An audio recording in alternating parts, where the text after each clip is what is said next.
Hello dear students, welcome to Civil Services Gurukul. Myself Ankush Sharma. Students, in the last lecture we have discussed the period from 1885 to 1905. Congress के formation से लेकर 1905 Swadeshi movement. आज के lecture में हम discuss करेंगे from 1905 Swadeshi movement to NCM non cooperation movement 1920 तक. Okay student, चलिए स्टार्ट करते हैं. तो लास्ट लेक्चर में हमने डिस्कस किया था किस टाइप से कर्जन ये डिक्लेयर करता है 1903 में कि बंगाल का पार्टीशन किया जाएगा. एक मिनट रिलीज किया गया, इसका नाम है कर्जोनियन मिनट. वैसे इसका जो ओरिजिनल नेम है ये है स्टूडेंट टेरिटोरियल रीडिस्ट्रीब्यूशन के नाम से. ठीक है, तो टेरिटोरियल रीडिस्ट्रीब्यूशन मिनट और कर्जोनियन मिनट आता है 1903 में. डिक्लेयर किया गया बंगाल का पार्टीशन किया जाएगा. किस वे में किया जाएगा? तो बंगाल को दो पार्ट में डिवाइड किया जाएगा. एक पार्ट है बंगाल, तो बंगाल से अलग करके दूसरा पार्ट बनेगा ईस्ट बंगाल. ओके, तो ये आपको याद रखना है, बंगाल एंड ईस्ट बंगाल. तो क्लियर है, बंगाल से एक पार्ट अलग कर दिया गया, ईस्ट बंगाल. ये जो पार्ट है इसमें कौन कौन सी टेरिटरीज होंगी? Western part of Bengal. Okay, western part of Bengal plus Orissa plus Bihar. Capital Calcutta, capital Calcutta. Clear? इधर ईस्ट बंगाल में eastern part of Bengal, eastern part of Bengal plus Assam. Capital इसकी क्या होगी स्टूडेंट? अब बता सकते हैं ढाका. इसकी कैपिटल होगी ढाका. इस टाइप से ये पार्टीशन जो है किया जाएगा, ये बता दिया गया. 1903 में मॉडरेट्स ने स्टार्ट किया anti partition movement, anti partition movement 1903 में. और ये मूवमेंट इनका चलता रहता है 1905 तक. मॉडरेट्स के पास अपना एक ब्रह्मास्त्र है, P, prayer, petitions, peaceful protest. हमने इससे पहले लेक्चर में डिस्कस किया था. आर्टिकल्स लिखे गए, पेटिशंस फाइल की गई, डेलीगेशंस भेजे गए ब्रिटिश गवर्नमेंट से मिलने के लिए. 1905 आ गया. 1905 जुलाई में डिक्लेयर कर दिया गया पार्टीशन तो होगा, कंफर्म है. और ये भी बताया गया कि किस डेट से इफेक्ट में आएगा. डेट थी 16 अक्टूबर 1905. ठीक है स्टूडेंट, इतना क्लियर? इधर आते हैं तो उसको थोड़ा समझ लेते हैं. अभी जो पार्टीशन किया जाएगा 16 अक्टूबर 1905 से इफेक्ट में आएगा, तो इसमें आप देखेंगे इधर मुस्लिम्स की मेजोरिटी कर दी गई और इधर हिंदूज की मेजोरिटी कर दी गई. बट एक कैच और है, इधर जो हिंदूज की मेजोरिटी की गई है बट हिंदूज को भी आपस में लड़ाने का ट्राई किया गया. कैसे स्टूडेंट? तो यहाँ पर आप देखेंगे जो बंगाली स्पीकिंग लोग हैं, जो बंगाली स्पीकिंग पर्सन्स हैं, उनके नंबर कम कर दिए गए and Oriya and Hindi speaking लोगों के नंबर बढ़ा दिए गए. तो इधर लैंग्वेज के नाम पर लड़ाना था और दोनों पार्ट्स को रिलीजन के नाम पर लड़ाना था. ठीक है स्टूडेंट्स, तो पहले की गवर्नमेंट्स भी ऐसा करती थी, आज की गवर्नमेंट्स भी ऐसा करती हैं, ये आपको पता ही है. चलिए आगे बढ़ते हैं. तो इस टाइप से दो पार्ट किए जाएंगे, Bengal and east Bengal. Anti partition movement start हुआ 1903 में. 1905 आते आते क्लियर था कि जो पीपीपीएफ फेल हो गया है. तो अब हमारे जो लीडर्स हैं बंगाल के, बोथ मॉडरेट्स एंड एक्सट्रीमिस्ट, उनको एक नया फॉर्मूला चाहिए, नए मेथड्स चाहिए लड़ाई करने के लिए. तो इस टाइम पर जब ये जुलाई में डिक्लेरेशन आया कि पार्टीशन होगा और डेट भी फिक्स कर दी गई, देन उसके बाद अगस्त 7 अगस्त 1905 इंपॉर्टेंट लीडर्स की एक मीटिंग होती है कैलकाटा के टाउन हॉल में. इस मीटिंग में जो 7 अगस्त 1905 को होती है, इसमें डिसाइड किया गया कि अब स्वदेशी एंड बायकॉट की बात होगी. स्टूडेंट, ये जो डेट है 7 अगस्त, इसको हम आज भी सेलिब्रेट करते हैं एज हैंडलूम डे. ये पॉइंट आपको याद रखना है, यूपीएससी ने भी ये क्वेश्चन पूछा हुआ है. तो 7 अगस्त को 1905 को लीडर्स की मीटिंग होती है कैलकाटा के टाउन हॉल में. डिसाइड किया गया कि अब स्वदेशी की बात होगी, बायकॉट की बात होगी. मॉडरेट्स और एक्सट्रीमिस्ट जो थे यहाँ पर जो है चीजों के लिए, कुछ चीजों के लिए कॉम्प्रोमाइज भी करते हैं और उसके बाद स्वदेशी मूवमेंट स्टार्ट होता है ऑफिशियली. ठीक है, 16 अक्टूबर 1905 पार्टीशन इफेक्ट में आ जाता है. इस दिन लोगों ने ब्रेकफास्ट नहीं बनाया. जो लोग गंगा के किनारे रहते थे बंगाल में, वो जाते हैं गंगा में डुबकी लगाते हैं और ये लोग वंदे मातरम गा रहे थे. रविन्द्रनाथ टैगोर ने लोगों से अपील की कि प्लीज एक दूसरे के हाथों पर राखी बांधिए. ये राखी सिंबल है हिंदू मुस्लिम यूनिटी का, टू बंगाल्स की यूनिटी का. ओके स्टूडेंट, तो रविन्द्रनाथ टैगोर ये कॉल करते हैं और कुछ लोगों ने एक दूसरे के हाथों पर राखियां भी बांधी. मूवमेंट चल रहा था, वंदे मातरम गाया जा रहा था। वंदे मातरम स्टूडेंट, वंदे मातरम को थोड़ा समझ लेते हैं। वंदे मातरम हमें आनंद मठ में मिलता है। आनंद मठ रिटन बाय बंकिम चंद्र चटर्जी। बंकिम चंद्र चटर्जी एक आईसीएस ऑफिसर थे, इन्होंने आनंद मठ को लिखा था 1881 में। ओके, आनंद मठ में हमें वंदे मातरम मिलता है, जो हमारा बाद में क्या बनता है, नेशनल सॉन्ग। वंदे मातरम सुजलाम सुफलाम मलयज शीतलम शस्य श्यामलाम मातरम। आगे भी है बट मैंने आपको एक दो लाइन आइए बताई। तो स्टूडेंट अब देखते हैं कि मूवमेंट चल रहा है, स्वदेशी की बात हो रही है, बायकॉट की बात हो रही है। मॉडरेट थोड़े डाउन है बिकॉज लोगों का पार्टिसिपेशन हो रहा है। ठीक है, अभी तक मॉडरेट्स ये मानते थे कि इंडियंस रेडी नहीं है, और एक्सट्रीमिस्ट क्या कहते थे, इंडियंस ऑलवेज रेडी हैं और वो मूवमेंट में आएंगे अगर आप कोई मूवमेंट लॉन्च करेंगे। तो इस टाइम पर एक्सट्रीमिस्ट जो है इम्बोल्डन होते जाते हैं। उनको लगता है कि यार देखिए, हम तो पहले से ही कह रहे थे कि अगर आप कोई मूवमेंट लॉन्च करते हैं तो जो है हमें सपोर्ट मिलेगा।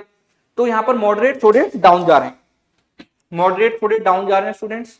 अब आगे क्या होता है, इस मूवमेंट में ऐसी बहुत सारी चीजें हुई जो पहले नहीं हुई थी। सेकंड पॉइंट आपको याद रखना है, ये मूवमेंट ये दिखाता है कि इंडिया में जो अवेकनिंग है, पॉलिटिकल अवेकनिंग है, वो एक नेक्स्ट लेवल पर आ चुकी है। क्योंकि 1857 के बाद आप कह सकते हैं ये हमारा पहला पॉलिटिकल मूवमेंट है। मैं वर्ड यूज कर रहा हूं पॉलिटिकल मूवमेंट। ओके स्टूडेंट, तो अब देखते हैं क्या होता है।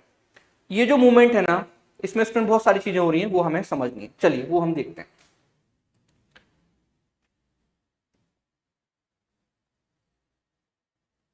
यस, जब हम कहते हैं स्वदेशी, तो स्वदेशी आपके माइंड में जाता है कि हम बात कर रहे हैं कि जो प्रोडक्ट्स हैं वो हम स्वदेशी यूज करेंगे। जैसे कपड़ा है तो हम अपनी जो मिल है वहां पर जो कपड़ा बना हुआ है उसको यूज करेंगे, ये ठीक है।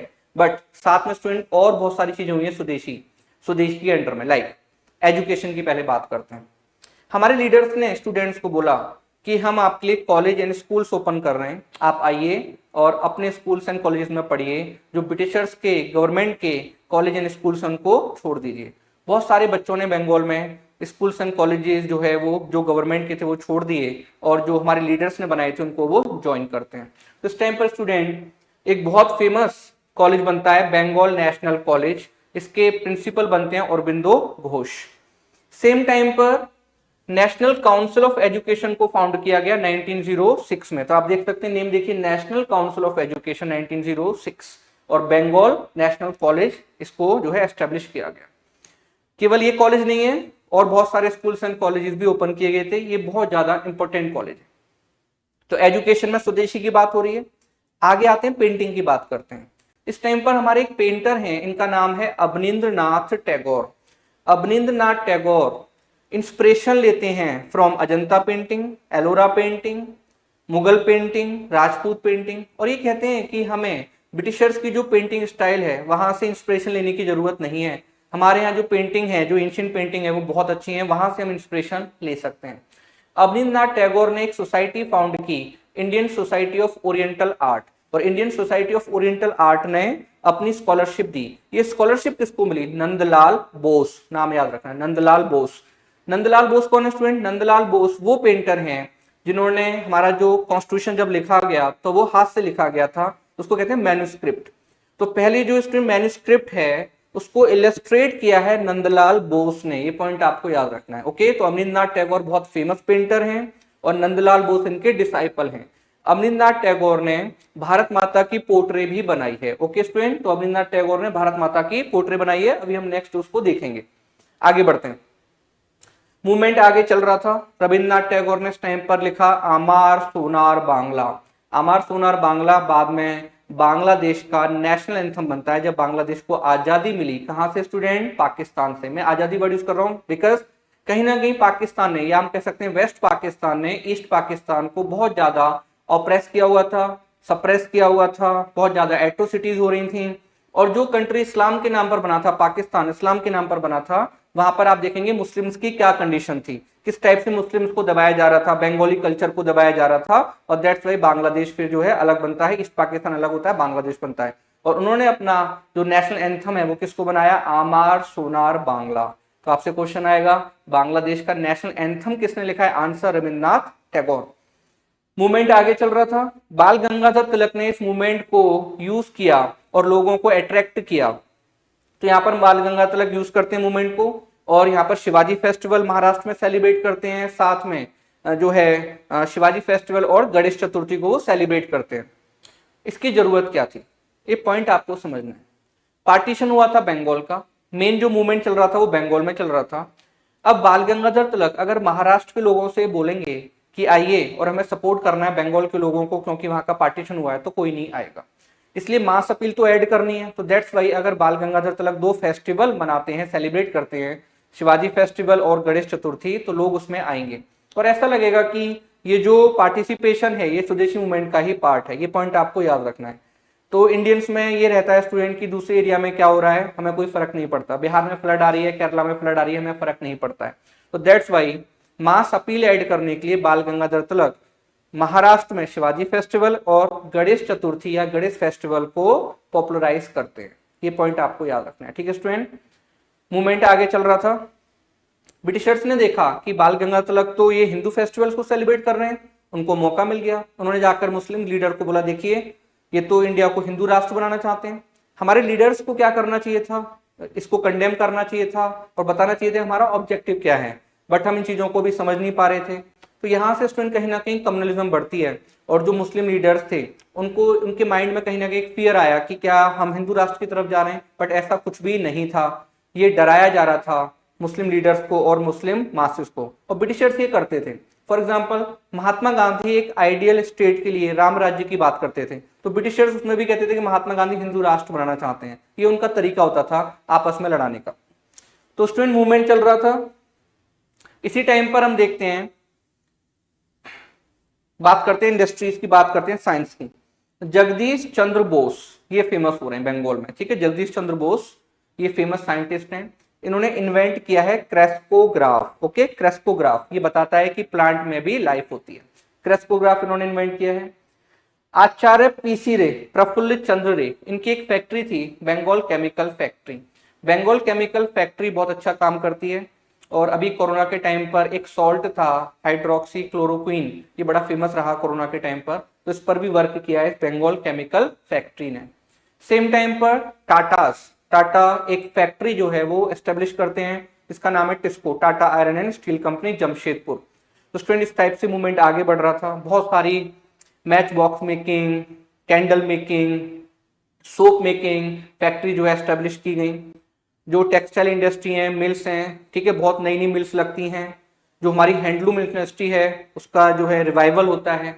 मूवमेंट बहुत तेजी से आगे बढ़ रहा था, स्वदेशी की बात हो रही थी। लाइक जो प्रीस्ट हैं, बहुत सारे टेम्पल के जो प्रीस्ट, उन्होंने बोला कि हम केवल जो जैगरी होती है, गुड़ होता है, उसका बना हुआ प्रसाद ही यूज करेंगे। हम शुगर जो है जो ब्रिटिशर्स बनाते हैं वो प्रसाद हम यूज नहीं करेंगे अगर उसमें चीनी मिली हुई है। तो इस टाइप से मूवमेंट चल रहा था। कपड़े जो है वो हम इंडिया में जो मिल्स हैं वो कपड़े जो बन रहे हैं वहां पर वो कपड़े हम यूज कर रहे थे। तो बाहर से जो इंपोर्ट हो रहा है, मतलब ब्रिटेन से जो इंपोर्ट हो रहा है कपड़ों का, वो कम हो गया था, टेक्सटाइल का इंपोर्ट कम हो गया था। मूवमेंट आगे बढ़ रहा है। अब स्टूडेंट इस टाइम पर जो बंगाल के विलेजेस हैं उधर तक हमें जो है जो अवेकनिंग है वो लेकर जानी है। तो इसके लिए यात्रा, ये नाटक, नुक्कड़ नाटक टाइप से होते हैं, यात्रा, वो यूज किए गए। यात्रा आपको याद रखना।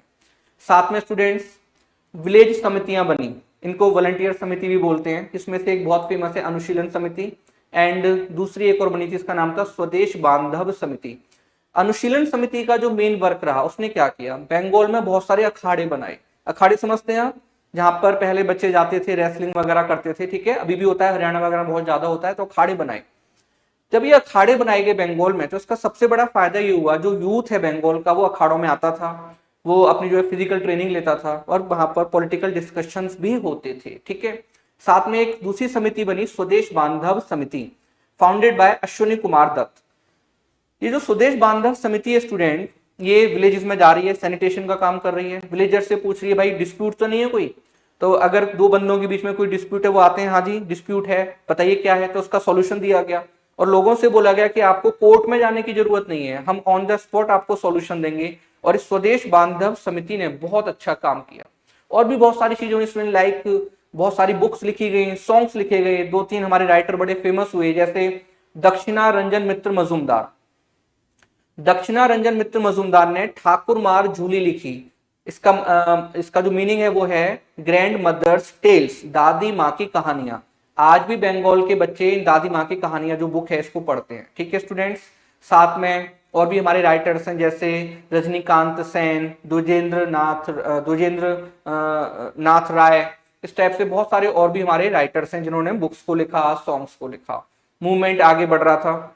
ब्रिटिश गवर्नमेंट डरी हुई है क्योंकि पार्टिसिपेशन बहुत ज्यादा था स्टूडेंट। इवन कुछ छोटे छोटे जमींदारों ने इसको सपोर्ट किया। विमेन का पार्टिसिपेशन हमें अर्बन एरिया में देखा गया है, तो अर्बन एरिया में पहली बार विमेन का पार्टिसिपेशन भी देखा गया।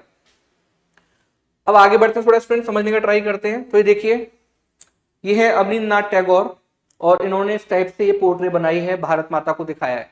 बाद में टाइम टू टाइम इसमें चेंजेस हुए, बाद में भारत माता को लाइन पर दिखाया गया, हाथ में त्रिशूल दिखाया गया, बट अवनींद्रनाथ टैगोर ने इस टाइप से भारत माता को दिखाया था कि भारत माता कौन है। ओके, आगे बढ़ते हैं। ये हमारे बाल गंगाधर तिलक। बाल गंगाधर तिलक ने मूवमेंट को कहां पहुंचाया? महाराष्ट्र। तो महाराष्ट्र में अगर ये मूवमेंट चलता है, ठीक है, स्वदेशी मूवमेंट, तो बिकॉज ऑफ बाल गंगाधर तिलक। बाल गंगाधर तिलक ने 2 फेस्टिवल पॉपुलराइज किए, शिवाजी फेस्टिवल एंड गणेश चतुर्थी। जब भी शिवाजी महाराज का नाम आएगा तो ऑटोमेटिकली औरंगजेब का नाम आ जाता है, बिकॉज शिवाजी का जो इश्यू रहा वो औरंगजेब के साथ रहा। तो इसका फायदा किसने उठाया? ब्रिटिशर्स ने। आगे बढ़ते हैं। इस टाइम पर कुछ रेवोल्यूशनरी एक्टिविटीज भी होती हैं, वो हमें डिस्कस करनी है अभी, ठीक है, तो अभी हम इस पर नहीं आएंगे, थोड़ा बाद में डिस्कस करेंगे। इधर आते हैं, ये है लाला लाजपत राय। लाला लाजपत राय इस मूवमेंट को लेकर जाते हैं पंजाब। पंजाब में इस टाइम पर 2 लीडर हमारे बहुत ज्यादा फेमस हो रहे हैं, एक है लाला लाजपत राय एंड दूसरे हैं स्टूडेंट सरदार अजीत सिंह। सरदार अजीत सिंह सरदार भगत सिंह जी के अंकल हैं। ओके, तो सरदार अजीत सिंह इस टाइम पर भारत माता सोसाइटी फाउंड करते हैं। और पंजाब में इस टाइम पर एक मूवमेंट चल रहा था, उसको कहते हैं पीजेंट्स का मूवमेंट। वाई पीजेंट मूवमेंट क्यों चल रहा था? 2-3 इश्यूज थे। फर्स्ट इश्यू था स्टूडेंट की ब्रिटिशर्स ने इरिगेशन टैक्स बढ़ा दिया था। सेकंड इश्यू था कि ब्रिटिशर्स एक बिल लेकर आए थे, चेनाब कोलोनाइजेशन बिल, उसके अगेंस्ट मूवमेंट चल रहा था पंजाब में। और ये 2 लीडर बड़े फेमस हो रहे थे। तो पंजाब में अगर स्वदेशी मूवमेंट आगे बढ़ा तो आप समझिए वहां पर इशू दूसरा था, बिकॉज वहां पर क्या है, पीजेंट का मूवमेंट चल रहा है। तो हमें ऐसा लग रहा है कि ये स्वदेशी मूवमेंट का ही पार्ट है, बट इशू दूसरा है। तो बंगाल से बाहर तो गया मूवमेंट, बट बंगाल का जो इशू है उसकी वजह से लोगों का पार्टिसिपेशन नहीं था। ये पॉइंट भी आपको याद रखना है, ठीक है। तो पंजाब में किसने पॉपुलराइज किया इस मूवमेंट को? लाला लाजपत राय एंड दूसरे हमारे लीडर हैं सरदार अजीत सिंह। दिल्ली में इसको पॉपुलराइज करते हैं सैयद हैदर रजा और साउथ इंडिया मद्रास में इसको पॉपुलराइज करते हैं चिदम्बरम पिल्लई। ये जितने भी लीडर मैं आपको बता रहा हूं जो मूवमेंट को बंगाल से बाहर लेकर गए हैं, ये सारे के सारे लीडर्स एक्सट्रीमिस्ट लीडर्स हैं। ये पॉइंट आपको याद रखना है, ठीक है। तो सारे के सारे चिदम्बरम पिल्लई, सैयद हैदर रजा, लाला लाजपत राय, बाल गंगाधर तिलक, अरबिंदो घोष, ये सब एक्सट्रीमिस्ट लीडर्स जो हैं, ठीक है, इनको एक्सट्रीमिस्ट लीडर्स बोलते हैं। तो मूवमेंट आगे बढ़ रहा है, स्वदेशी की बात हो रही थी जैसा मैंने आपको बताया। अब विदेशी कपड़ों की होली जलाई गई, जो फॉरेन जो क्लोथ्स हैं उनकी होली जलाई गई, आग लगाई गई। तो हर जगह जो है कपड़ों को जलाया जा रहा था। रविन्द्रनाथ टैगोर को ये समझ में नहीं आया, तो रविन्द्रनाथ टैगोर इसको क्रिटिसाइज भी करते हैं। वो कहते हैं ये कपड़ों का जलाना बर्बादी है, उस टाइप से हमें कपड़े नहीं जलाने चाहिए, ठीक है। चीजें आगे बढ़ रही हैं, ब्रिटिश गवर्नमेंट परेशान है। अब इस टाइम पर 1906 में कांग्रेस का सेशन होता है। ये सेशन बहुत ज्यादा इंपॉर्टेंट है, ठीक है। तो 1906 कांग्रेस का सेशन होता है स्टूडेंट, और ये सेशन कहां होता है? ये सेशन होता है कैलकाटा। मूवमेंट कहां चल रहा है? बंगाल, और सेशन भी कैलकाटा में होता है 1906। इस टाइम तक जो एक्सट्रीमिस्ट हैं बहुत ज्यादा एम्बोल्डन हो गए थे। मॉडरेट्स बेचारे अपने आप को ऐसा फील कर रहे थे लाइक उनको थोड़ा आइसोलेशन में डाल दिया गया। इस सेशन में एक्सट्रीमिस्ट चाहते हैं कि उनके ग्रुप से कोई लीडर होना चाहिए कांग्रेस का प्रेसिडेंट। सेकंड, मॉडरेट चाहते हैं कि हमारे ग्रुप से ही कांग्रेस का प्रेसिडेंट बनना चाहिए। तो इस टाइम पर ये इशू चल रहा था कि मॉडरेट्स ने क्या किया, दादा भाई नेहरू जी का नाम आगे कर दिया। Dadabhai Nehru ji was equally respected by both the groups. तो अब यहां पर जब दादा भाई नेहरू जी का नाम सामने आया तो एक्सट्रीमिस्ट पीछे हट जाते हैं और दादा भाई नेहरू जी इस सेशन को प्रेसाइड करते हैं। सेशन स्टार्ट हुआ, बहुत ज्यादा भीड़ आई हुई थी। इस सेशन में एक्सट्रीमिस्ट जो है स्टूडेंट वो प्रेशराइज करते हैं मॉडरेट्स को और 4 रेजोल्यूशन पास करा देते हैं। ये 4 रेजोल्यूशंस जो है देखिए कौन कौन से हैं। तो पहला है स्वराज, तो यहां पर पहला रेजोल्यूशन कौन सा आता है? स्वराज। दूसरा है स्टूडेंट स्वदेशी, स्वदेशी। थर्ड है national education, national education, and उसके बाद है बायकॉट। तो ये 4 रेजोल्यूशन पास किए गए अगर आप ये रेजोल्यूशंस को देखेंगे तो पहली बार कांग्रेस के प्लेटफॉर्म से स्वराज की डिमांड आती है। अभी स्वराज क्या है, क्या ये कंप्लीट इंडिपेंडेंस है, पूर्ण स्वराज है, या ये सेल्फ रूल है विद इन ब्रिटिश गवर्नमेंट? तो मॉडरेट अपनी तरह से इसको डिफाइन कर रहे हैं एंड जो एक्सट्रीमिस्ट है वो अपनी तरफ से इसको डिफाइन कर रहे हैं। तो क्लियर नहीं था स्वराज क्या है, ठीक है स्टूडेंट, बट स्वराज की डिमांड आती है। स्वदेशी की बात होती है, स्वदेशी मूवमेंट तो चल ही रहा था, बस स्वदेशी की बात हो रही है, साथ में नेशनल एजुकेशन की बात होती है, बायकॉट की बात होती है। तो अगर आप ये रेजोल्यूशन देखेंगे तो कहीं ना कहीं ये एक्सट्रीमिस्ट आइडियोलॉजी को रिफ्लेक्ट कर रहे हैं। अब जब ये रेजोल्यूशन पास हुए तो मॉडरेट जो है वो हैप्पी नहीं थे। दूसरी तरफ ब्रिटिश गवर्नमेंट परेशान है कि आप स्वराज की डिमांड करने लगे। उन्होंने मॉडरेट्स को बुलाया, कुछ बातचीत हुई और मॉडरेट्स को समझाया कि एक्सट्रीमिस्ट से थोड़ा दूर रहो, अदरवाइज हम कांग्रेस को क्रश कर देंगे। मॉडरेट्स तो फाउंडर थे कांग्रेस के, तो मॉडरेट्स को थोड़ा डर भी लग रहा है स्टूडेंट, ओके, और थोड़ा डरते भी थे मॉडरेट्स। उन्होंने जैसे फॉर एग्जांपल गोपाल कृष्ण गोखले ने लेटर लिखा था बाल गंगाधर तिलक को, और उसमें क्या लिखा था लेटर में, उन्होंने लिखा कि जो आइडियाज आप बताते हैं अगर वो हम इंप्लीमेंट करने लगे देन ब्रिटिश गवर्नमेंट को 5 मिनट्स भी नहीं लगना और वो हमें क्रश कर देगी, मतलब कांग्रेस को क्रश कर देगी। तो ये डर भी था मॉडरेट्स को।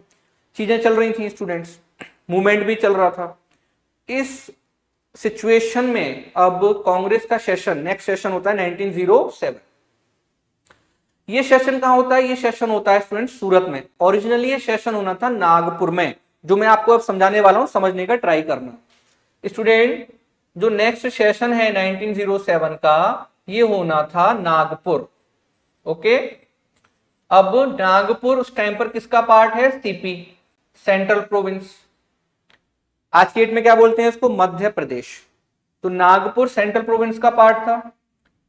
मॉडरेट्स को पता चला कि नागपुर में जो एक्सट्रीमिस्ट ग्रुप है वो बाल गंगाधर तिलक का नाम आगे करेगा और बाल गंगाधर तिलक को जो है प्रेसिडेंट बनवाएगा। इसके लिए एक्सट्रीमिस्ट ने भी तैयारी कर ली थी, और ऐसे जो मेंबर्स हैं कांग्रेस के जो एक्सट्रीमिस्ट आइडियोलॉजी को पसंद करते थे उनको बोल दिया गया था कि सबको नागपुर सेशन को अटेंड करना है। जब ये बात मॉडरेट्स को पता चली तो मॉडरेट्स ने क्या किया? वेन्यू चेंज कर दिया और ये वेन्यू को सूरत में ले जाते हैं। आप कहेंगे सर एक्सट्रीमिस्ट ने कैसे अलाउ कर दिया? अभी भी कांग्रेस के अंदर विद इन कांग्रेस मॉडरेट्स की पावर बहुत ज्यादा है। Outside Congress yes no doubt जो एक्सट्रीमिस्ट हैं उनकी पॉपुलैरिटी बढ़ रही है, उनकी पावर बढ़ रही है, बट विद इन कांग्रेस जो डिसीजन होंगे वो मॉडरेट्स ही अभी ले रहे हैं। क्लियर? तो अभी स्टूडेंट सूरत में सेशन जो है ये होता है। अब जब सूरत में सेशन होगा तो ये महाराष्ट्र का पार्ट है। दैट्स वाई बाल गंगाधर तिलक का नॉमिनेशन फॉर प्रेसिडेंटशिप नहीं हो सकता। हमने डिस्कस किया था, कांग्रेस ने डिसाइड किया था इन द अर्ली सेशंस कि जिस एरिया में सेशन होगा उस एरिया का लीडर प्रेसिडेंट नहीं बनेगा, तो यहाँ पर बाल गंगाधर तिलक का नॉमिनेशन नहीं हो सकता। तो अब सूरत में जब सेशन हुआ स्टूडेंट तो यहाँ पर दो कंटेंडर थे फॉर प्रेसिडेंटशिप। एक है रास बिहारी घोष, ओके, और दूसरे हैं लाला लाजपत राय। लाला लाजपत राय किसकी तरफ से नॉमिनेटेड हैं? एक्सट्रीमिस्ट ग्रुप, और रास बिहारी घोष ये मॉडरेट्स के लीडर हैं। अब जब दो बंदे, याद रखना स्टूडेंट, जब दो कैंडिडेट होंगे प्रेसिडेंटशिप के लिए तो फिर क्या होगी? वोटिंग होने वाली है। उससे पहले लाला लाजपत राय ने अपना नॉमिनेशन वापस ले लिया, बिकॉज उनको पता था कि अगर वोटिंग हुई तो मे बी वो हार जाएंगे। तो दैट्स व्हाई उन्होंने अपना जो नॉमिनेशन था वापस ले लिया एंड रास बिहारी घोष सूरत सेशन के प्रेसिडेंट बन जाते हैं। अब यहां पर पंगे तो चल ही रहे थे। दूसरा पंगा क्या हुआ? जैसे ही रास बिहारी घोष प्रेसिडेंट बने, मॉडरेट्स ने डिमांड कर दी कि 1906 में जो 4 रेजोल्यूशन हमने पास किए थे, कौन से रेजोल्यूशन याद करिए? स्वराज, स्वदेशी, नेशनल एजुकेशन, बायकॉट, वो हम वापस लेंगे। एक्सट्रीमिस्ट ने बोला सोचना भी मत। दोनों तरफ से पता नहीं किसने पहले स्लीपर फेंकी। तो स्टूडेंट ये पार्लियामेंट में भी चलता है, ठीक है, बहुत सारी पार्लियामेंट्स में चलता है वर्ल्ड में। इंडिया में भी आपने देखा होगा बिल वगैरह फाड़ दिए जाते हैं। तो यहाँ पर स्लीपर फेंकी किसी ने बाल गंगाधर तिलक के ऊपर, दोनों तरफ से चेयर फेंकी गई, लड़ाई स्टार्ट हो जाती है। पुलिस खड़ी हुई है बाहर, पुलिस एंट्री करती है, किसको पकड़ती है? एक्सट्रीमिस्ट को पकड़ती है, बाहर ले जाती है। मॉडरेट्स ने एक रेजोल्यूशन पास किया, एक्सट्रीमिस्ट को कांग्रेस से बाहर कर दिया। इसको कहते हैं सूरत स्प्लिट। ओके स्टूडेंट, तो ये है सूरत स्प्लिट। अब इसमें जीत किसकी हुई सोचिए। तो आप कहेंगे सर जीत तो मॉडरेट्स की हुई। नहीं भाई, जीत होती है ब्रिटिश गवर्नमेंट की। ओके, ना तो मॉडरेट्स की जीत हुई है ना एक्सट्रीमिस्ट की। तो इस टाइप से हमारा जो मूवमेंट है वो अब डाउन जाएगा। बंगाल का जो यूथ है उसको लग रहा है कि आपने हमारे साथ चीटिंग की है, आप साथ में लड़ ही नहीं पा रहे हो, आप आपस में लड़ते रहते हो। ब्रिटिश गवर्नमेंट हैप्पी है, और जो काम कर्जन नहीं कर पाया बंगाल के पार्टीशन के थ्रू, वो काम किसने कर दिया? सूरत स्प्लिट ने कर दिया। अब दो तीन चीजें और समझनी है आपको। जब ये मूवमेंट चल रहा था, देन क्या होता है स्टूडेंट, कर्जन तो वापस चला गया था नवंबर 1905 में। तो उसके बाद कौन आया था? उसके बाद जो हमारा नेक्स्ट वायसरॉय बना था, इसका नाम था मिंटो, इसको मिंटो टू भी बोलते हैं। देन स्टूडेंट ये जो मिंटो है, ये शिमला में जो है छुट्टियां बिता रहा था, समर जो होती है ना, समर कैपिटल शिमला होती थी, तो वहां पर था ये। सेम टाइम पर जो मिंटो है वायसरॉय, और मॉर्ले था इस टाइम पर कौन? एसओएस। ये दोनों डिस्कशन कर रहे थे कि इंडिया में नई एक्ट की जरूरत है। ये बात पता चली मुस्लिम लीडर्स को, तो मुस्लिम लीडर्स का एक डेलीगेशन शिमला में मिंटो से मिलता है। ये जो स्टूडेंट मीटिंग अरेंज कराई, ये मीटिंग अरेंज कराई थी एएमयू, अलीगढ़ मुस्लिम यूनिवर्सिटी के चांसलर, जिनका नाम था आर्चबोल्ड। आर्चबोल्ड ने मीटिंग फिक्स कराई।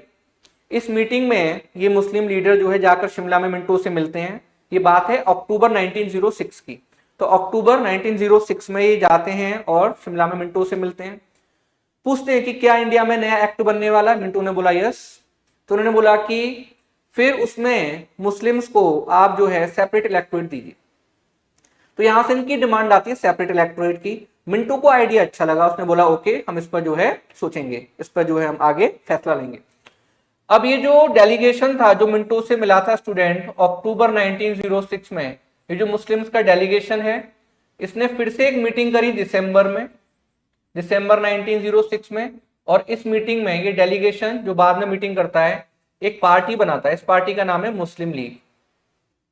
तो आप देखेंगे एक ऐसी पार्टी जो एक पर्टिकुलर कम्युनिटी की बात करेगी इंडिया में, वो बन चुकी है। अभी तक इंडिया में ऐसी कोई भी पार्टी नहीं बनी जो पर्टिकुलर कम्युनिटी की बात करती थी। कांग्रेस जो है सबको साथ में लेकर चलती थी, तो मुस्लिम लीग पहली पार्टी थी जो इंडिया में बनी थी, और जो किसकी बात करेगी?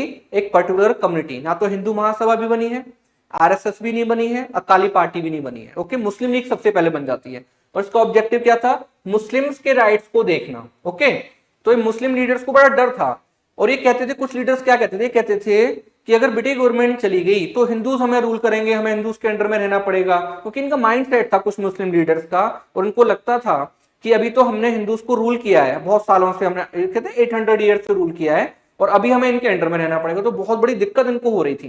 तो इस टाइप से स्टूडेंट ये एक पार्टी बनाते हैं मुस्लिम लीग 1906। जो सेपरेट इलेक्टोरेट का इशू था, वो सेपरेट इलेक्टोरेट इनको बाद में दे दिया गया। और जब 1909 का एक्ट बनता है, जिसको आप जानते हैं इंडियन काउंसिल एक्ट ऑफ 1909 के नाम से, तो उसमें सेपरेट इलेक्टोरेट मुस्लिम्स को दे दिया गया। इंडिया की पहली ऐसी कम्युनिटी जिसको सेपरेट इलेक्टोरेट दिया गया, वो कौन सी थी? Muslim community. और सेपरेट इलेक्टोरेट ने कहीं ना कहीं स्टूडेंट इंडिया में जो एक पर्टिकुलर कम्युनिटी है उसको अलग कर दिया। महात्मा गांधी ने भी बोला था, इस सेपरेट इलेक्टोरेट ने मुस्लिम्स के चारों तरफ एक वॉल क्रिएट कर दी है। ओके, चलिए आगे बढ़ते हैं। तो 1907 सूरत में स्प्लिट हो गई है, मुस्लिम लीग बन चुकी है। मुस्लिम लीग किस मूवमेंट के टाइम पर बनी? स्वदेशी मूवमेंट। क्लियर है अभी आपको? अब आगे क्या होता है? 1908 एक इंसिडेंट हुआ बंगाल में, बड़ा फेमस इंसिडेंट था ये। अब हम देखते हैं कि क्या हुआ। यस, तो स्टूडेंट बंगाल के दो लड़के हैं, एक हैं खुदीराम बोस, कंफ्यूज नहीं होना है। सूरत जो सेशन है उसके जो प्रेसिडेंट है वो है रास बिहारी घोष, इनका नाम है खुदीराम बोस, और ये हैं प्रफुल्ल चाकी। ये दो लड़के हैं स्टूडेंट, इनको एक टास्क दिया गया। इस टाइम पर बंगाल में कुछ सीक्रेट ऑर्गेनाइजेशन बन चुकी थी रेवोल्यूशनरीज की, जैसे अनुशीलन समिति, युगांतर, और भी बहुत सारी थी। तो स्टूडेंट इनको एक टास्क दिया गया कि एक जज है मुजफ्फरपुर का। मुजफ्फरपुर कहाँ है? बिहार। और बिहार किसका पार्ट था पहले? बंगाल। तो मुजफ्फरपुर का एक जज था, इसका नाम था किंग्सफोर्ड। तो स्टूडेंट यहां पर इनको एक टास्क दिया गया कि भाई इस किंग्सफोर्ड को टारगेट करना है। किंग्सफोर्ड, वाई इसको क्यों टारगेट करना है स्टूडेंट? बिकॉज ये जो जज था बड़ा अनपॉपुलर था। ये दोनों लड़के रेकी करते हैं किंग्सफोर्ड की। पता चलता है कि शाम को कार्ड खेलने के लिए क्लब में जाता है, बाहर खड़े हो गए क्लब के, जैसे इसकी बग्गी जो कैरेज होती थी, घोड़ा गाड़ी, उसमें ये निकलता है, बॉम्ब फेंक देते हैं, बट ये अंदर नहीं था, इसका फ्रेंड अंदर था, उसकी डेथ हो जाती है। दोनों जो हमारे रेवोल्यूशनरी हैं यहां से भाग जाते हैं। अब रास्ता भटक जाते हैं, तो खुदीराम बोस को पुलिस ने पकड़ लिया। प्रफुल्ल चाकी स्टेशन पहुंचते हैं, ट्रेन में बैठ जाते हैं। सामने जो सीट है उस पर सब इंस्पेक्टर बैठा हुआ है, बट वो इंडियन है। उसको शक हो गया, और ये जो न्यूज है ना कि बॉम्ब फेंका गया किंग्सफोर्ड पर, ये पूरे बंगाल में फैल चुकी थी आग की तरह, तो उसको शक हो गया। और अगले स्टेशन आता है तो खुदीराम प्रफुल्ल चाकी वाटर पीने के लिए उतरते हैं, तो पुलिस ने उनको घेर लिया, इन्होंने अपनी पिस्टल निकाली, अपने आप को शूट कर लिया। तो इस टाइप से स्टूडेंट ये दोनों रेवोल्यूशनरी बंगाल में बहुत ज्यादा फेमस हैं, खुदीराम बोस एंड प्रफुल्ल चाकी। अब ब्रिटिशर्स को इश्यू ये नहीं था कि किंग्सफोर्ड के ऊपर बॉम्ब फेंका गया, ब्रिटिशर्स को इश्यू ये था कि यार इनके पास बॉम्ब कहां से आया। उसकी स्टोरी अलग है, वो हम कभी डिस्कस करेंगे बाद में, अभी मैं उसमें नहीं जा रहा हूं कि बॉम्ब कैसे बनाया था। तो स्टूडेंट इनके पास बॉम्ब कहां से आया, ये इश्यू है ब्रिटिशर्स को। पूरे बंगाल का सर्च ऑपरेशन चलता है, जिस पर भी शक है तलाशी ली जा रही है, घर घर की तलाशी हो रही है। तो यहां पर स्टूडेंट एक जगह है, एक प्लेस है मानिकतला। मानिकतला, मानिकतला में बॉम्ब बनाने की फैक्ट्री मिल जाती है। ओके, बॉम्ब बनाने की फैक्ट्री मिलती है, बहुत सारे एविडेंसेस मिलते हैं। On the basis of these evidences 34 person को अरेस्ट किया गया। ओके, 34 पर्सन को अरेस्ट किया गया, including Ghosh brothers, Aurobindo Ghosh and his brother Barin Ghosh, दोनों को अरेस्ट कर लिया गया। जब ये केस चल रहा था स्टूडेंट, अब से जो 34 पर्सन हैं उनके ऊपर केस चला। केस कहां चला? अलीपुर सेशन कोर्ट में, और दैट्स वाई इस केस को बोलते हैं Alipore conspiracy case. Clear? Alipore conspiracy case अगर ये पूछा जाएगा तो आपको आंसर करना है Aurobindo Ghosh and his brother Barin Ghosh, ये फेमस थे जिनको पकड़ा गया था, फेमस लीडर्स थे। अब स्टूडेंट क्या होता है, बाल गंगाधर तिलक ने हमारे जो रेवोल्यूशनरी हैं इनको सपोर्ट कर दिया, और अपने न्यूज़पेपर केसरी में फिर से आर्टिकल लिखा और उन्होंने स्वराज की डिमांड कर दी। ब्रिटिशर्स ने उनके ऊपर सेडिशन का चार्ज लगाया और बाल गंगाधर तिलक को 1908 में 6 ईयर के लिए जेल में डाल दिया, सेडिशन लगा दिया। बाल गंगाधर तिलक कब लौट कर आएंगे? अब 1914, सॉरी, तो बाल गंगाधर तिलक लौट कर आएंगे अब स्टूडेंट 1914। ओके, 1914 में वो लौट कर आएंगे। अब वो जेल में हैं और जेल में वो कुछ बुक्स लिखेंगे, जिसमें से एक फेमस है गीता रहस्य। तो इस टाइप से हम देखते हैं स्टूडेंट, आगे बढ़ते हैं। अलीपुर कॉन्स्पिरेसी केस बड़ा फेमस रहा बंगाल में। अब इस केस में क्या हुआ, जैसे अगर कोई इन्फॉर्मर बनता था उसको गोली मारी गई। एक इंस्पेक्टर था जो उसको इन्वेस्टिगेट कर रहा था और उसको कुछ लीड मिल रही थी जो एक ऑर्गेनाइजेशन की तरफ जा रही थी, उसको गोली मार दी गई। तो यहाँ पर बहुत सारे मर्डर्स होते हैं। इस सेम टाइम था जब स्टूडेंट आप देखेंगे वीडी सावरकर फेमस हो रहे थे, वीडी सावरकर को लंदन से डिपोर्ट किया गया था, तो ये चीजें साथ में चल रही थी। ये सेम टाइम था जब इंडिया हाउस लंदन में फाउंड किया गया था। ओके, तो अब यहाँ पर 34 पर्सन को अरेस्ट किया गया, बाल गंगाधर तिलक को भी अरेस्ट कर लिया गया, जेल में डाल दिया गया, घोष ब्रदर्स को भी अरेस्ट कर लिया गया, और बिंदु घोष के अगेंस्ट एविडेंसेस जो थे वो बहुत कम थे, उनको रिलीज कर दिया गया बाद में। और बिंदु घोष पॉलिटिकल रिटायरमेंट लेते हैं और अरबिंदो घोष स्टूडेंट पौंडीचेरी चले जाते हैं और वहां जाकर वो अरबिंदो आश्रम फाउंड करते हैं। वाई पौंडीचेरी? पौंडीचेरी किसके कंट्रोल में है इस टाइम पर? फ्रांस के। ओके, तो वहां पर फ्रेंच सेटलमेंट्स हैं, तो वहां जाकर वो बस जाते हैं। जब हम बात करते हैं पौंडीचेरी की, तो पौंडीचेरी 4 पार्ट्स में, पौंडीचेरी, यनम, कराईकल एंड माहे। ओके, तो ये पौंडीचेरी चले जाते हैं और वहां जाकर अरबिंदो आश्रम फाउंड करते हैं। बिपिन चंद्र पाल पॉलिटिकल रिटायरमेंट ले लेते हैं, और अब हमारे बचे लाला लाजपत राय। लाला लाजपत राय को भी थोड़े टाइम के लिए जेल में डाला गया क्योंकि पीसेंट का मूवमेंट चल रहा था। बाद में जब उनको रिलीज किया गया तो वो अमेरिका जाते हैं, फिर थोड़े टाइम के लिए ब्रिटेन जाते हैं। ओके स्टूडेंट, तो आप देखेंगे इंडिया में लाल बाल पाल दिखाई ही नहीं दे रहे। क्लियर? तो लाल बाल पाल दिखाई नहीं दे रहे हैं। मॉडरेट जो है वो अब अकेले कुछ ज्यादा कर नहीं सकते, ये सारी चीजें चल रही हैं। 1909 में अब एक नया एक्ट हमें दे दिया गया, इंडियन काउंसिल एक्ट ऑफ 1909। ठीक है, तो अब तक का ये पीरियड क्लियर है आपको?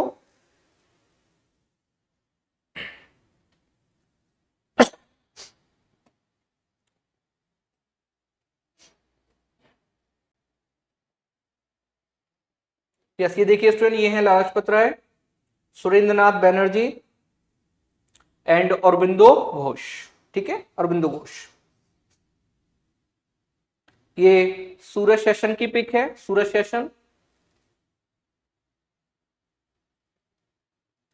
ओके, आगे बढ़ते हैं।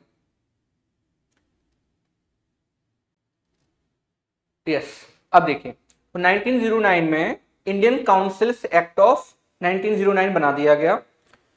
इस एक्ट ने क्या किया, काउंसिल्स में फिर से चेंजेस किए। काउंसिल हमारी दो टाइप की होती हैं, एक सेंट्रल लेजिस्लेटिव काउंसिल एंड दूसरी प्रोविंशियल काउंसिल्स। प्रोविंशियल काउंसिल्स मतलब जो हमारी डिफरेंट प्रोविंसेस क्रिएट हुई हैं, जहां पर डायरेक्ट रूल ब्रिटिशर्स का होता था, वहां पर जो हमारी काउंसिल्स हैं, यहाँ पर लॉ बनते हैं, तो उनको बोलते थे प्रोविंशियल काउंसिल्स। ये जो एक्ट आया 1909 का, इसने क्या किया स्टूडेंट, जो सेंट्रल लेजिस्लेटिव काउंसिल है वहां पर मेंबर्स के जो नंबर हैं बहुत ज्यादा बढ़ा दिए। ओके, तो मेंबर्स कितने कर दिए गए इसमें, 69, समझने का ट्राई करना, 69 मेंबर्स कर दिए गए। इसमें से 37 ऑफिशियल मेंबर थे, official members, and 32 non official members थे। Okay, non official members. जो 37 ऑफिशियल मेंबर्स हैं, इसमें से 9 मेंबर्स हैं, इनको बोला गया ex officio members, ex officio members. इस टाइप से समझना, लाइक परमानेंट टाइप के जो मेंबर्स होते थे काउंसिल में, उनको क्या बोला गया, एक्स ऑफिशियो मेंबर्स। अब कितने मेंबर्स बचे, 28 मेंबर्स का नॉमिनेशन होगा। नॉमिनेशन कौन करेगा, गवर्नर जनरल ऑफ इंडिया। तो अब आप इनका नाम बता सकते हैं, इनको क्या बोला जाएगा। ओके, सोचिए। यस, चलिए मैं आंसर कर देता हूं। तो नॉमिनेशन हो रहा है तो नॉमिनेटेड, एंड ऑफिशियल है तो ऑफिशियल, तो क्या बोला जाएगा, नॉमिनेटेड ऑफिशियल मेंबर्स। क्लियर। अब इधर आते हैं, ये जो 32 नॉन ऑफिशियल मेंबर्स हैं, इसमें से 5 को अगेन नॉमिनेट करेगा गवर्नर जनरल ऑफ इंडिया। तो अब इनका नाम क्या होगा सेंट्रल काउंसिल में, इनको बोला जाएगा, फर्स्ट आप ये देखिए नॉन ऑफिशियल हैं, तो आप क्या बोलेंगे, nominated non official members. Nominate कौन कर रहा है, governor general of India. That means आपको समझना है कि नॉन ऑफिशियल्स में से भी 5 को तो नॉमिनेट कर रहा है गवर्नर जनरल ऑफ इंडिया। ये 5 मेंबर जब काउंसिल में एंट्री करेंगे तो किसके लिए लॉयल होंगे, ब्रिटिश गवर्नमेंट। ये पॉइंट याद रखना। इधर आते हैं 27 मेंबर्स बचे, तो यहां पर स्टूडेंट इलेक्शन होना था। इलेक्शन जो होता था स्टूडेंट, जैसे आज की डेट में क्या होता है, हमारे एमपी और एमएलए अपनी टेरिटरी को भी रिप्रेजेंट करते हैं, लोगों को भी करते हैं, बट टेरिटरी को भी रिप्रेजेंट करते हैं। टीम लिमिटेशन होता है ना, तो टेरिटरी को भी रिप्रेजेंट करते हैं। बट इधर जो इलेक्शन होता था ब्रिटिशर्स के टाइम पर, यहाँ पर ये क्लासेस को रिप्रेजेंट करते थे। ठीक है स्टूडेंट, जैसे डिफरेंट क्लासेस को, जैसे जमींदार जो हैं उनकी क्लासेस हो गई, इंडस्ट्रियलिस्ट की क्लास हो गई, उसको रिप्रेजेंट करेंगे। तो इसी टाइप से मुस्लिम को अलग से यहाँ पर जो है सीट्स दे दी गई, सेपरेट इलेक्टोरेट दे दिया गया। सेपरेट इलेक्टोरल रिजर्वेशन में डिफरेंस मैंने आपको पहले वाले लेक्चर्स में बता दिया, उधर जाकर आप चेक करना। तो यहाँ पर स्टूडेंट मुस्लिम्स को सेपरेट इलेक्टोरेट दिया गया 6 सीट्स पर। ठीक है, तो यहां से स्टार्ट हुआ सेपरेट इलेक्टोरेट का कॉन्सेप्ट। जब हमें आजादी मिली तो सेपरेट इलेक्टोरेट तो हमने छोड़ दिया, बट हाँ रिजर्वेशन हमने दिया, बट सेपरेट इलेक्टोरेट नहीं दिया।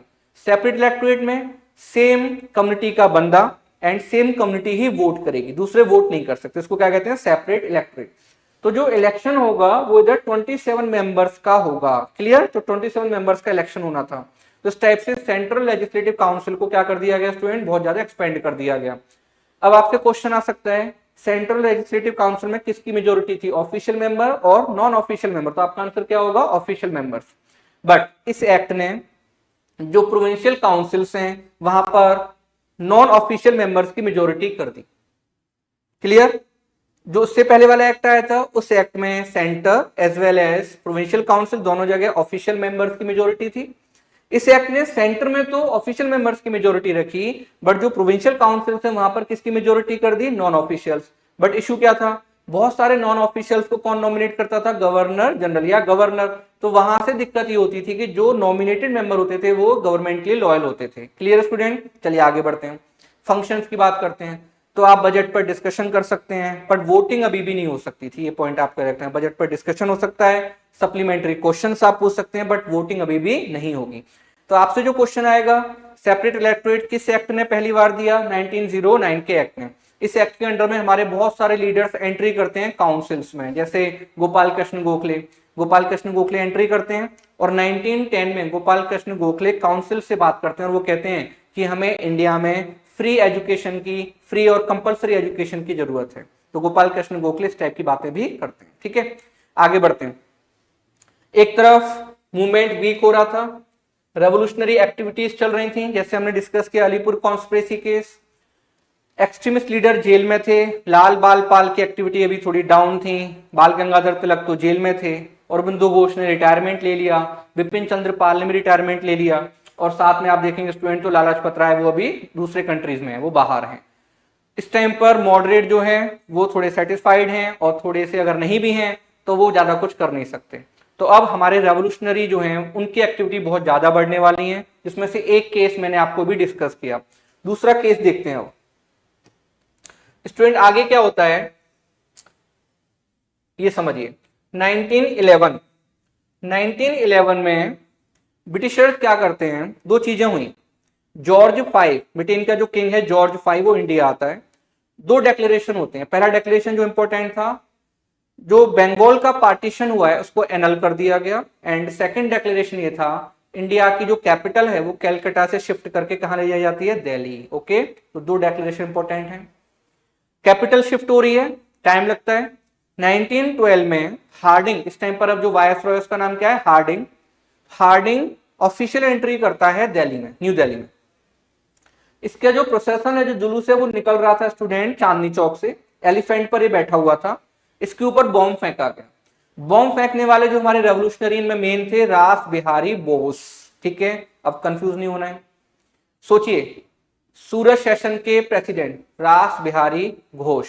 ठीक है, अलीपुर कॉन्स्पिरेसी केस में कौन थे, खुदीराम बोस। और ये कौन है, रास बिहारी बोस। रास बिहारी बोस एसोसिएटेड हैं दिल्ली कॉन्स्पिरेसी केस, इसको कहते हैं दिल्ली कॉन्स्पिरेसी केस, जिसमें हार्डिंग के ऊपर बॉम्ब फेंका गया। उसके बाद रास बिहारी बोस एसोसिएटेड हैं गदर मूवमेंट से। उसके बाद ये जापान चले जाते हैं और ये फिर एसोसिएटेड हैं आजाद हिंद फौज से। तो जितना इनके बारे में हमें पढ़ना चाहिए, हमें बताना चाहिए, वो नहीं बताया गया है। बहुत फेमस लीडर हैं, रेवोल्यूशनरी हैं, रास बिहारी बोस। तो रास बिहारी बोस स्टूडेंट आप देखेंगे, इनका पिक भी देख सकते हैं, ये है हमारी रास बिहारी बोस। ओके, तो रास बिहारी बोस हार्डिंग के ऊपर बॉम्ब फेंकते हैं, बट ये बच जाते हैं, इनको नहीं पकड़ा गया, पता भी नहीं चला ब्रिटिशर्स को। बट अब इस टाइम पर जब आपने हार्डिंग को टारगेट किया, जो गवर्नर ऑफ इंडिया है, तो बंगाल के जो रेवोल्यूशनरी है उनके ऊपर ब्रिटिशर जो है वो अटैक करते हैं। मतलब अटैक करने का मतलब है घर घर की तलाशी होती है। बहुत सारे रेवोल्यूशनरीज को पकड़ा गया, जेल में डाला गया, कुछ को हैंग कर दिया गया। तो ये मूवमेंट थोड़ा डाउन हो गया। क्लियर? अब आगे क्या होने वाला है, 1913 में इंडिया में तो मूवमेंट थोड़ा डाउन हो गया, बट हमारे जो रेवोल्यूशनरीज बाहर रहते हैं, लाइक अमेरिका में रहते हैं, नॉर्थ अमेरिका, कनाडा में रहते हैं, तो इन्होंने एक पार्टी बनाई। इस पार्टी का नाम है गदर पार्टी। ओके, तो अब ये पार्टी बनती है एक नई हमारी इंडिया सॉरी बाहर बनती है। पार्टी का नाम है गदर पार्टी।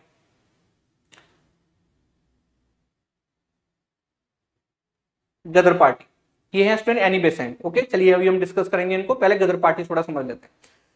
गदर पार्टी से कौन कौन एसोसिएटेड है, एक्चुअल में गदर पार्टी क्यों बनती है, गदर का मतलब क्या होता है। तो गदर मूवी तो आपने देखी होगी, सनी देओल की, गदर 1 गदर 2। गदर का मतलब होता है आंधी तूफान, डेल्यूज, प्रलय। गदर पार्टी का जो पहले नेम है वो है हिंदी एसोसिएशन।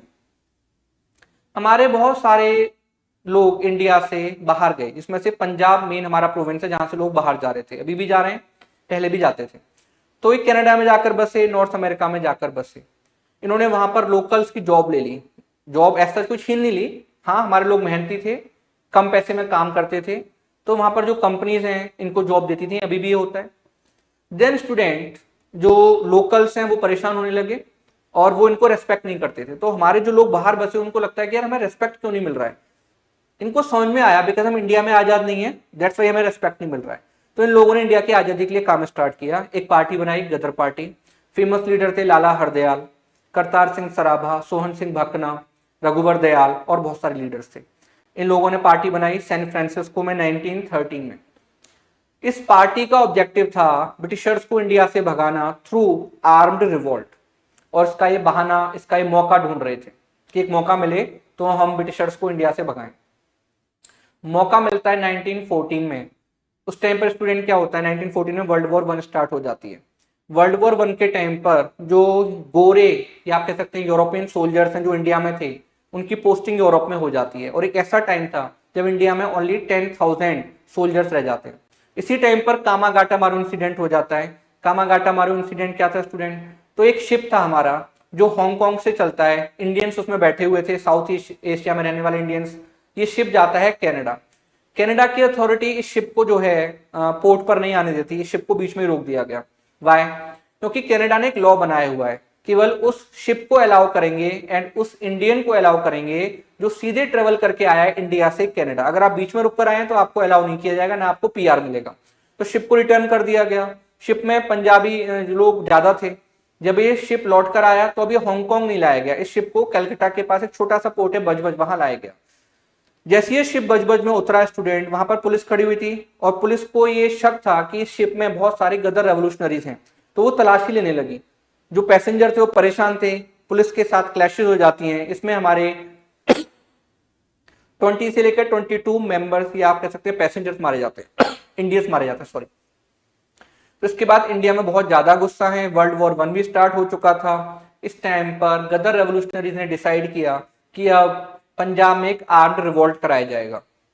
इस पर्पस के लिए करतार सिंह सराभा, रघुवर दयाल और बहुत सारे लीडर्स को इंडिया भेजा गया। ब्रिटिशर्स को इंटेल मिल रही थी कि ये रेवोल्यूशनरी इंडिया में आ रहे हैं, ये रेवोल्यूशनरी आते हैं स्टूडेंट, और ये पंजाब में जो है एक रिवोल्ट करने का ट्राई करते हैं, बट सक्सेस नहीं मिल रही थी। देन उन्होंने कॉन्टेक्ट किया बंगाल के रेवोल्यूशनरीज के साथ। बंगाल के जो रेवोल्यूशनरी हैं ये इस टाइम पर जो है आप देखेंगे स्टूडेंट, तो बंगाल के रेवोल्यूशनरी जो हैं वो भी रेडी हो जाते हैं हेल्प करने के लिए। इसमें सबसे इंपॉर्टेंट है रास बिहारी बोस, याद करिए कौन से, जिन्होंने हार्डिंग के ऊपर बॉम्ब फेंका था। तो रास बिहारी बोस जो है हेल्प करने के लिए रेडी हो जाते हैं। एक डेट फिक्स की जाती है 21 Feb 1915।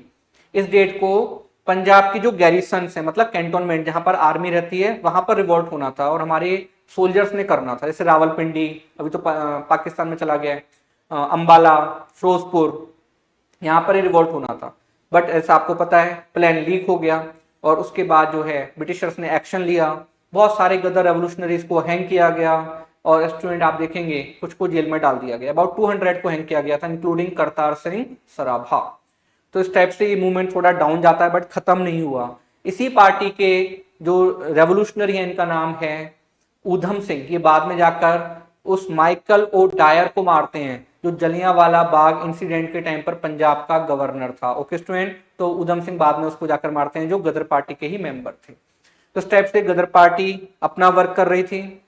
1914 में स्टार्ट हो गया था वर्ल्ड वॉर 1 और 1914 में ही बाल गंगाधर तिलक जेल से रिलीज होकर आ चुके थे। ठीक है स्टूडेंट, तो उसके बाद क्या स्टार्ट होने वाला है, होम रूल मूवमेंट। तो चलिए आज का लेक्चर जो इतना हम छोड़ देते हैं, जो रह गया है पार्ट एनसीएम तक का वो नेक्स्ट लेक्चर में डिस्कस करेंगे। ओके स्टूडेंट, तो होम रूल मूवमेंट से हम आगे बढ़ेंगे एनसीएम तक नेक्स्ट लेक्चर में। Okay student, thank you very much.